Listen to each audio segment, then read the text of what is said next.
అందరికీ వందనాలండి. 95వ కీర్తన మొదటి వచనము. రండి, యెహోవాను గూర్చి ఉత్సాహధ్వని చేయుదము. మన రక్షణ దుర్గమును బట్టి సంతోషగానము చేయుదము. కృతజ్ఞతాస్తుతులతో ఆయన సన్నిధికి వచ్చెదము. కీర్తనలు పాడుచు ఆయన పేరట సంతోషగానము చేయుదము. యెహోవా మహాదేవుడు, దేవతలందరికీ పైన మహత్యము గల మహారాజు.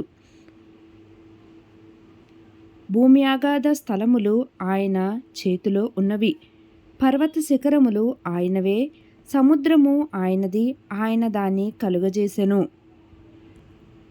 ఆయన హస్తములు భూమిని నిర్మించెను. ఆయన మన దేవుడు. 6వ వచనమండి. ఆయన మన దేవుడు, మనము ఆయన పాలించు ప్రజలము, ఆయన మేపు గొర్రెలము. రండి, నమస్కారము చేసి సాగిలపడదుము. మనలను సృజించిన యెహోవా సన్నిధిని మోకరించదము.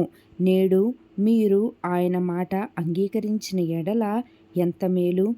అరణ్యమందు మెరీబా యొద్ద మీరు కఠినపరచుకొనినట్లు, మస్సాదినమందు మీరు కఠినపరచుకొనినట్లు మీ హృదయములను కఠినపరచుకొనకుడి. అచ్చట మీ పితరులు నన్ను పరీక్షించి శోధించి నా కార్యములు చూచిరి.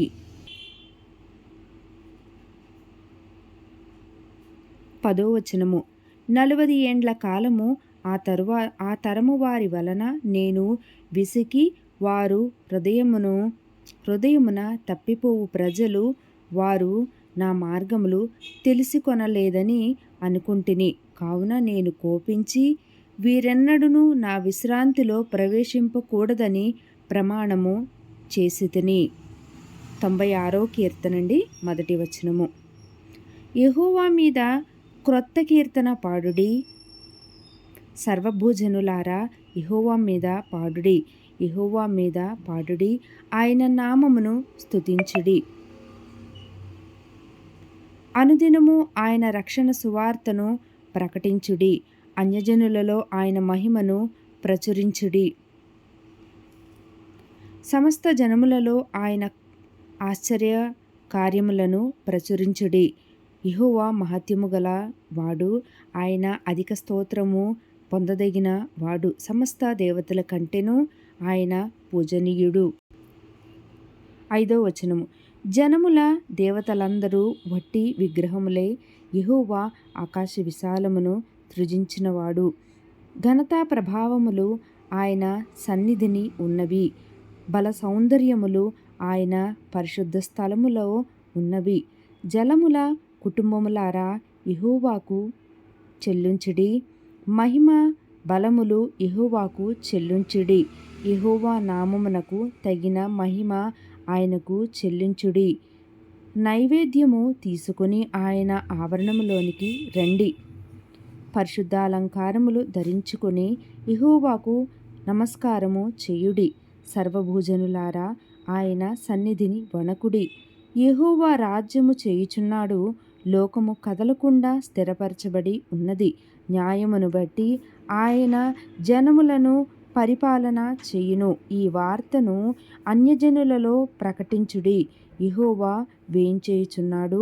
ఆకాశము సంతోషించునుగాక, భూమి ఆనందించునుగాక, సముద్రమును దాని సంపూర్ణతయు ఘోషించునుగాక. పొలమును దాని యందుగల సర్వమును యెహోవా సన్నిధిని ప్రహర్షించునుగాక. మన వృక్షములన్నీయు ఉత్సాహధ్వని చేయునుగాక. భూజనులకు తీర్పు తీర్చుటకై యెహోవా వేంచేయుచున్నాడు. న్యాయమును బట్టి లోకమునకు, తన విశ్వాస్యతను బట్టి జనములకు ఆయన తీర్పు తీర్చును. ఈ పరిశుద్ధ వాక్యం దేవుని నామానికి మహిమ కలుగునుగాక. ఆమేన్. క్రొత్తవారు వింటుంటే సబ్స్క్రైబ్ చేసుకోండి. లైక్ చేశానో లేదో చూడండి. షేర్ చేయవలసిందిగా కోరుచున్నానండి.